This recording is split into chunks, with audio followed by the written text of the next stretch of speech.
And guys, that's really the presentation for today. Looks like we've got a pretty good list of questions over here. I'm not sure we're going to get through all of them, but let's maybe get started. And I wish I could show you guys the questions, but unfortunately I can't. So let's go through some of these. Peter, it shouldn't be called holdover, FY, it should be called a carryover. Sure enough, if you want to go ahead and send that in as a feature request, we'll put that on the board and consider it. We appreciate any contributions you guys can make to make this work for you. Peter also says, can you add lunch hour time? I couldn't find that. And I'm sorry, I just hit that at the end of this, but I cannot. You'll just have to deduct an hour. I know that plays a part because then you're going to, do some things that if you're saying the guy gets off at 4 o'clock to allocate the lunch hour, that can change some things. So I think that's been added as a feature request. If it hasn't, again, if you guys will send that in, all you have to say is I've got a feature request. Tell us what you'd like to see. It always helps to know why you want it and send those in, and we always consider those. That's how you're seeing a lot of the features you're seeing today. Carl says, how can you take into account the tech hour lunchtime? Again, just going to have to deduct the hours, Carl, sorry. Can the system tell us how many hours are left on the job if you already did part of it? I believe there is some calculations in there, and that's going to be the expected time. So when we go back to this, okay, on the technician screen, we're looking at the expected completion time. So we're calculating the hours on the job, when the job was assigned, the technician, all those things. So these are estimated calculations. So I can't do it job by job. I can do it by work order. And that's what you're seeing in the lower gray left-hand box here, okay? And back to the questions. Carl, again, can the system tell us how many hours are left on the job if we already did part of it? Again, as close as I can get to that is the estimated completion time, okay? The estimated completion time. Doug asked a question, but he's gone, so we'll skip down to another one from Carl. Is there a way to mark a work order finished so that it comes off of the screen? Yes, there is. In other words, then that's all in the time clock activity. And when you use your time clock, clocking in and out, okay, let me just do this right quick and we'll log in. We're talking about a work order, Doug. Right. If you mark the work order as completed in the status, that's when it will move off the screen. Okay, so good point, thank you. So in here, if I'm looking here at just the time clock side, if I clock out, I can say mark all these jobs as completed, okay? So when your jobs are completed, okay, let's refresh the screen back here, okay? All right, turns green. But it's gonna stay on the screen here until you take that job, and let me just see which one it is here, Jeff Black. Okay, so when I get to Jeff Black back here, okay, what I'll do on this now, I don't have the struts and everything, but that's okay. But to answer the question, we'll mark it as complete here. So one of the completions is on the time clock. The technician has completed his work. Okay, the other completed is going to be on the job itself. When you mark it completed, it goes down under completed. If we go back to the prioritization screen, it's gone. So hopefully that addresses the question. Another question from Don, when you drag an unassigned work order to a technician, does it automatically apply the tech? And it does. So any job that you move in here, okay, to my knowledge, it's going to assign the technician. So you can see that was under mine, so I'm the technician. Okay, if we take any of the jobs and move them, let's go to Scott. Okay, it's going to change then the technician that's assigned. Now remember, this is the default technician, so it will change the assignment. Okay, let's scroll down a little bit. Kathleen says, when creating a holdover, will the work order that is not completed show on the schedule?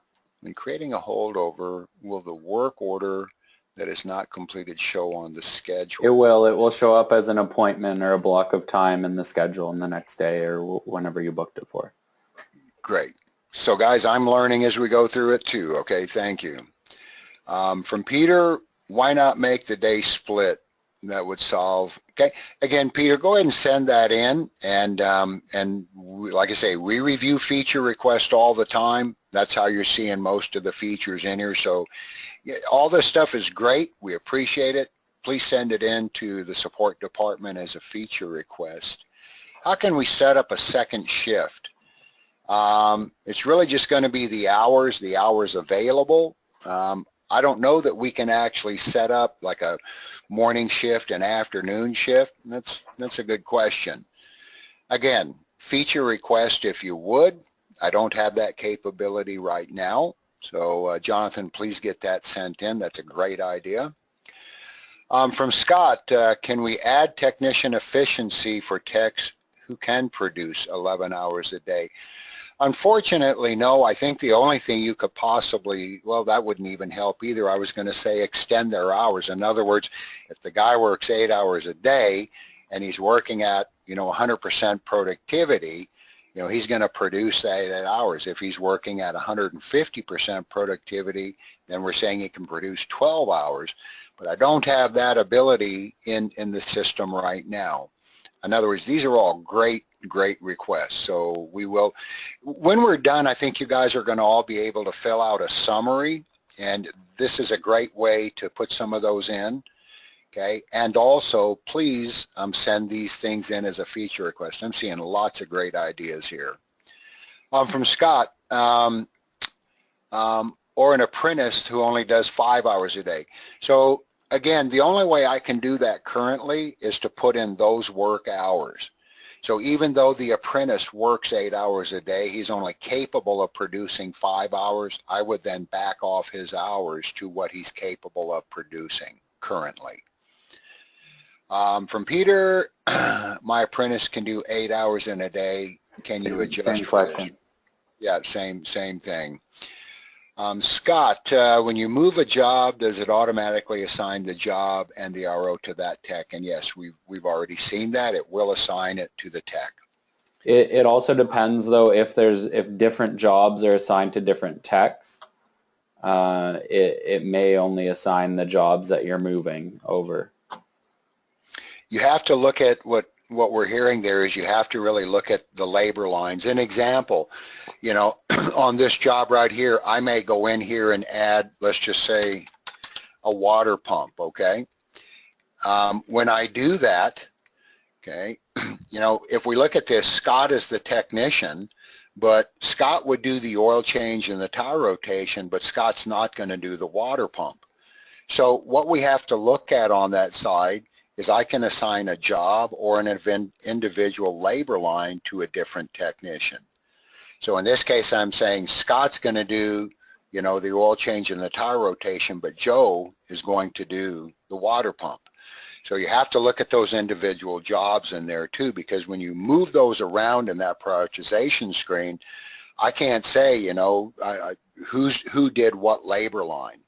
Essentially what it's picking up is the default technician in here, because that's the way the prioritization screen is designed to work. So look at the individual labor lines too.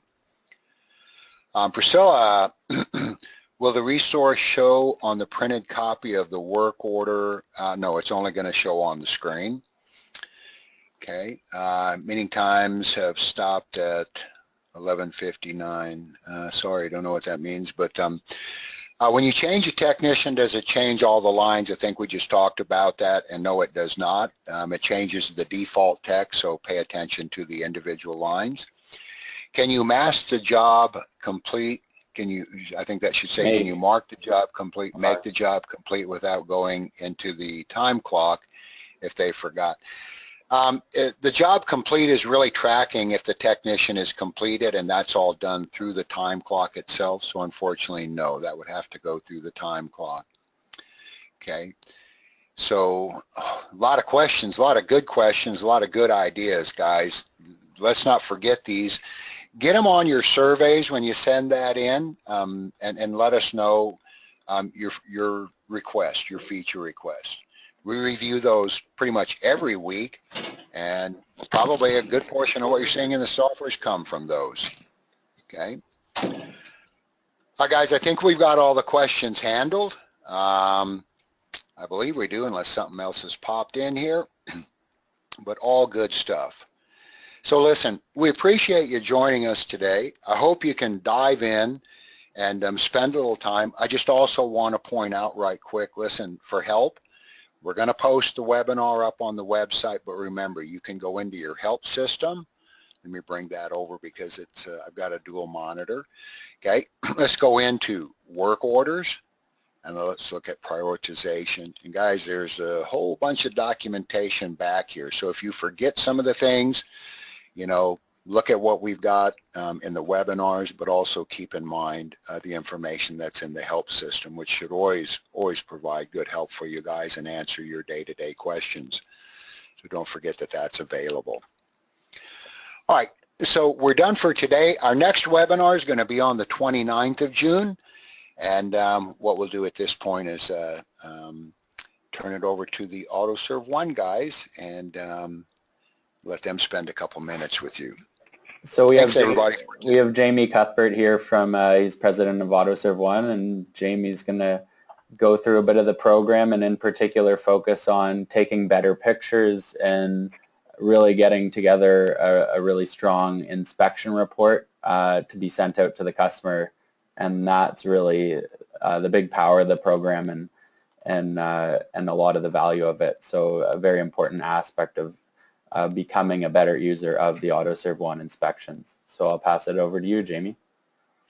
Hey, terrific, Jeff. Thank you very much. I'm going to go ahead and show my screen, and we'll try to probably be only about 10 or 15 minutes. So this is for anyone who's already an AutoServe One user. We're going to dig in a little deeper.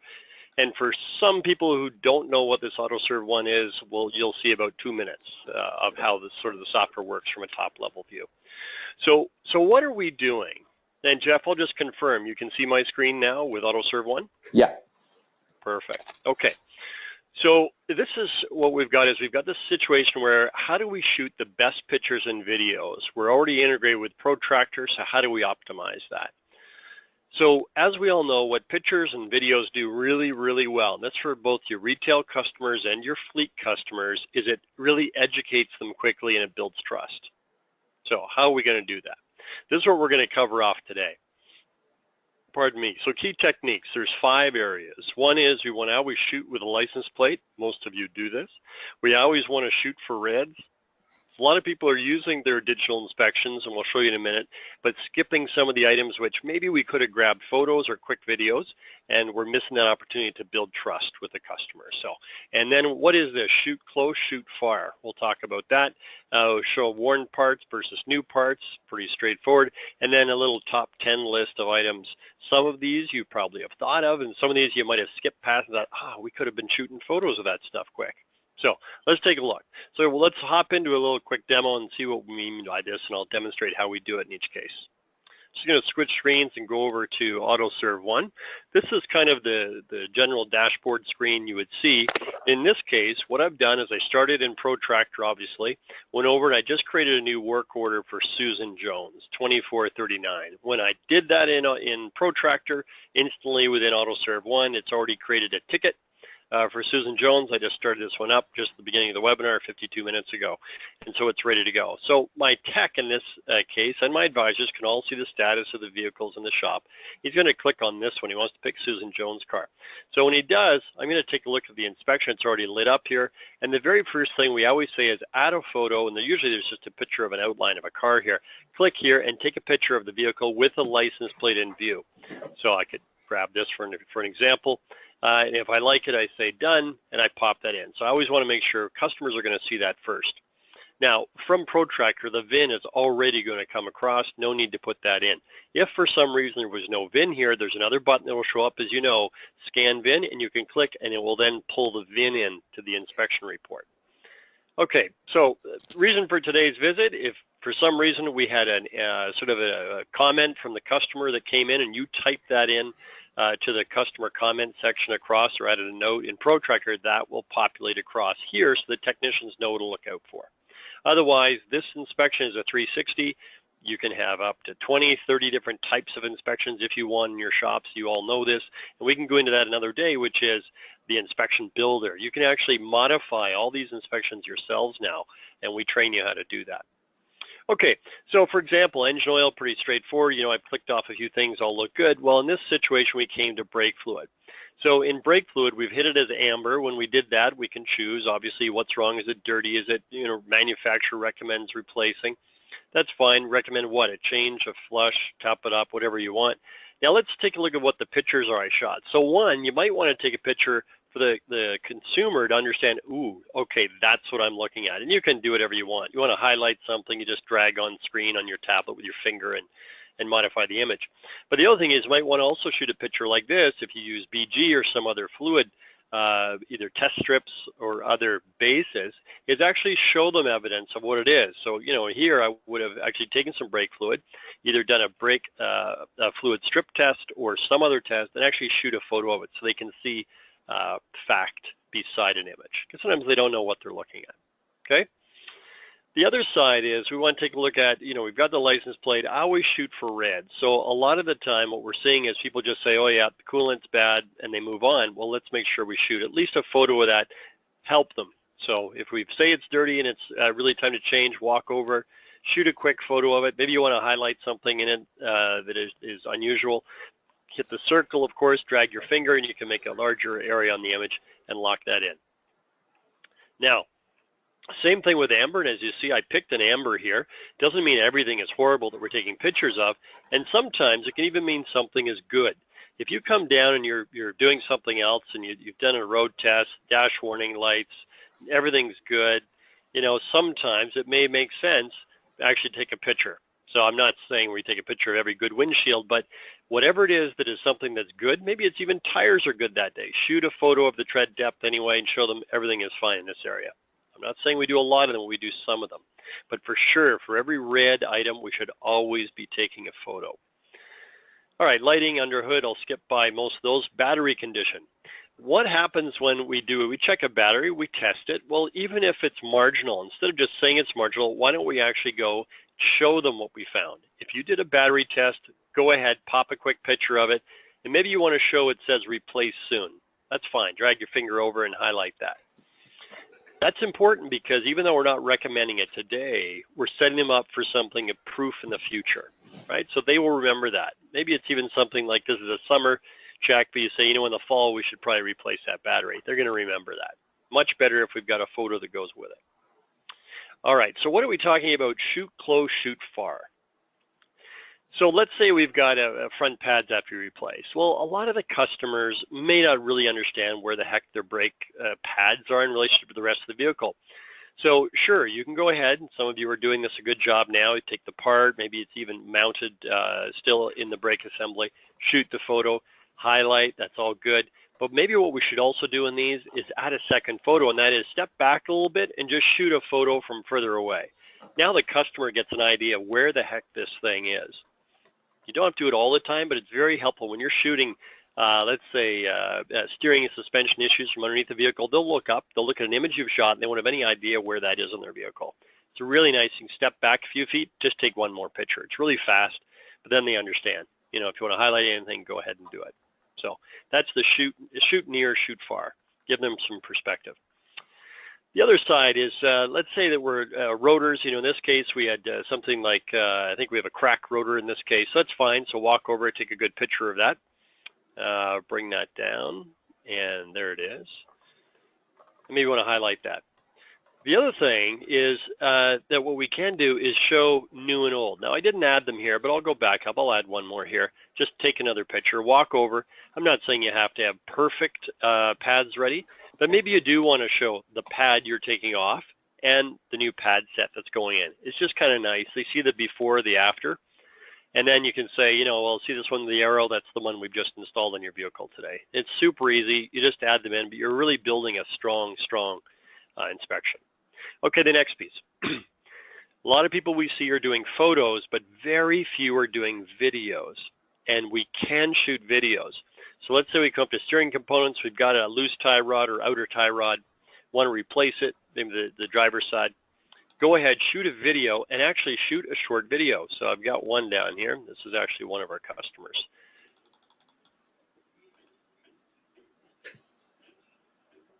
So you can shoot up to about a 15-second video, which is lots of time to, talk. You can even say, in this case, if you know it's Susan's cars, and you say, "Hi, Susan, this is your loose tie rod that's banging every time you're going around the corner or hitting a bump." So now the customer knows exactly, it's focused right to them, it's personalized, and it shows them what's wrong. And a video is so much better for everything that comes up with motion, right? It could be bearings, it could be suspension issues, steering issues, any of those. So great opportunity to use video as well. The last piece is, of course, tread depth, depending on what you use, whether you use 30 seconds of an inch or millimeters. And if it is something that's even, well, in this case, I'll show you it's more significant. But, if an alignment's required, or if you actually want to call out what it is exactly, that's fine. In this case, I'll just go insufficient. I just want to replace maybe the front tires. And I'm going to walk over to that tire, and I'm going to shoot a photo of it. So great example, easy to highlight it, because we're going to use this later to educate them on why an alignment is required. Okay, next piece is, what about the issues with tires where you bring customers come in and they say they've got a scratch? Well, better for you to shoot a photo of those tires before you change the rubber on them. So if they're switching from summer to winter or vice versa off rims, you want to shoot a picture beforehand. Shoot it at the beginning of the inspection. At least it locks it in, and you can show the customer that this is the damage on this rim before we mounted the new rubber on your wheels. Nice and easy. It only takes a few minutes, but these are some of the sort of the key pieces that will really help you build stunning inspections consistently. If we take a look at the summary button, another just quick point. I'm not sure everybody uses this often, but your inspections, your techs can click this, and it will show everything they found on that vehicle at once, without searching through their inspection to find out what was there. Again, the report is prepared. This is a big one. It cranks out. It shows the vehicle. All the good items are on top. Then everything is below. One more thing about inspections. If you're going to shoot, a photo of something, that's terrific, but why not add a bit of education, such as coolant and fluids? Why is it important? Well, if I just click this box, now what I've done is I've added in information on contaminated coolant fluid, how it happens, and what the benefits are of moving to a fresh coolant fluid. So these are down below all the major systems. Feel free, just click on them. If you want to put in a brake system, just click and it'll add the braking animation for you right into your reports. So one last thing. So what's happening with Protractor? Well, what's kind of cool is if I take a look at Susan Jones over here, 2439, and I double click on her, and I look at her inspection, I just click on the inspection tab, all of the items that I've just put in from AutoServe 1 have automatically come inside of this inspection. So now I can, if I want to add the brake pads, I can just double click from here, add a service package. I think it was pads, I think that we had highlighted, and I bring up my pads and away I go, and I'm in Protractor just building the work order as I go. So all those results are coming right off your tablet and right into Protractor for the front service counter to see. So that's sort of my quick list, and now what I'll do is I'll just show you, as I promised, well, what is the top 10 list, and we're happy to share these, Jeff and team, afterwards.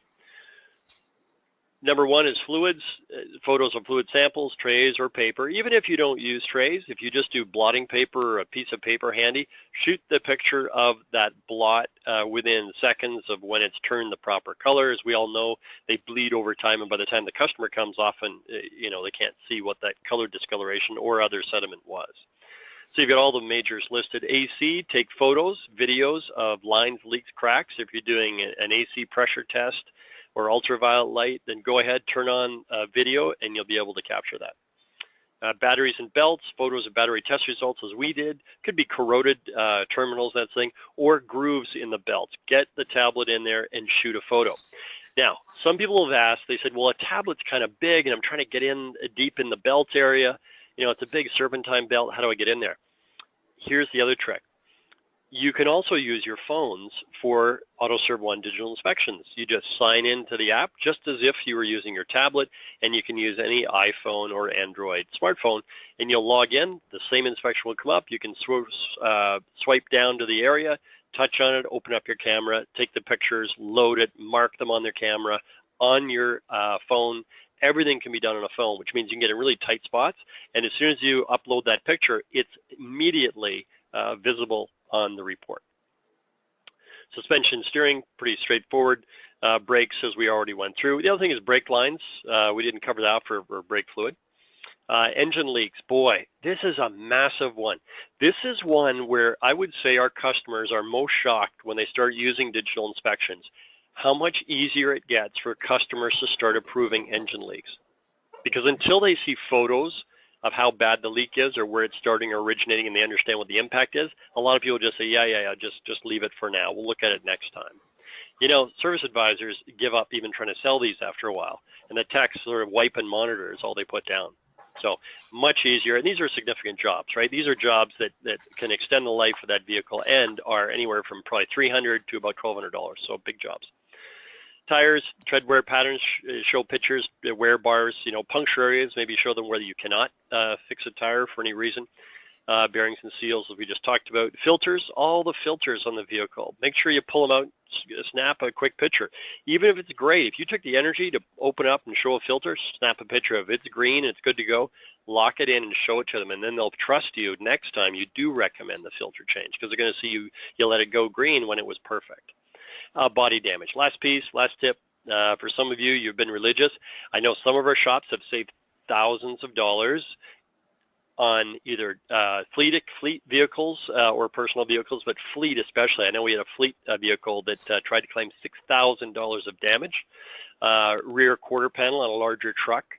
It said it was from backing the shop, backing it out of the shop, which was not true. They had taken a walk around video prior, and they locked it into the report, and the driver was released. And the shop kept their business. Otherwise, they would have been on the hook for that. So body damage, another great one. Just snap pictures of dents and other pieces prior to starting your inspections. So that's it. Otherwise, this is just a quick visual of all the different areas there are leaks that are normally shown on vehicles as quick reminders. But otherwise, that's it, Jeff, from us at AutoServe One. And as you know, if for some reason, if there's more information required, Protractor is our direct link. You can talk to any of your Protractor reps, and they'll be happy to help you. Thanks, Jamie. I just wanted to add a few more things just regarding the inspection reports, and you know, all those areas that you mentioned are really good. And kind of as part of all this, one of the big things as far as the progression of using the inspection is, you know, just really taking a look at the actual reports that you're sending and the pictures that you're taking, because you know, that makes a really big difference as far as what you're presenting to the customer. And you know, it starts at the very top with the picture of the vehicle. And you know, I often do kind of an audit of new locations that go on to the product, the AutoServe One product, and I go take a look at their last few inspections that they sent. And you know, you'll see a picture of the vehicle with all its wheels off and the hood open, and that really isn't doing the job that we're trying to get across. We're trying to get across, you know, a vehicle that has value in it. So, you know, one of the biggest things to start with is taking a really good picture of the front of that vehicle. And then, you know, as you go through the report, making sure pictures are very clear and not blurry. And, you know, because the whole value of this tool is properly demonstrating, you know, the issues of the vehicle. So if you see all the pictures Jamie uses here, are very, very clear. And, you know, so at the beginning it might take a little extra time, but as you get used to having that as a best practice and, you know, the process, the way your techs always do it, it becomes a lot easier. And, you know, it's cool to see a progression of shops who start on the product and you look at their first kind of reports for the first month that they do, and you know, you look at them as the customer and not very good, but as they get better at taking the pictures, you start to see a lot more professionalism in the report, and it results in a significant uptick in sales. Jeff, just one little point. You made a good one about having your images crisp like this. On the tablet, when you go to turn on your camera, you can hit the camera button. It will not necessarily focus on what you want it to focus on. So if you want to get it to autofocus on exactly the area that you have an issue, like I just highlighted the top of the shock, just touch the screen and it will move the focal point right to that area. So most of you probably know that, but if you don't, if you're taking blurry pictures and you're wondering why, just touch the screen and it will zoom in on that area. Right. Perfect. All right. Well, thanks a lot for your time, Jamie. I really appreciate it. And as Jamie mentioned, if you want to know any more about AutoServe One or anything else that we talked about today, you'll be getting an email after this webinar just thanking you for attending, and there will be the sales email that you can send any questions to. You can also talk to your protractor distributor. And as always, there's a link to provide feedback for the webinars, which we really appreciate, and that's what we use to develop the webinars going forward and the different topics that you're interested in. So we really appreciate any feedback that you have. All right, so everybody have a great day, and hopefully see you 2 weeks from now.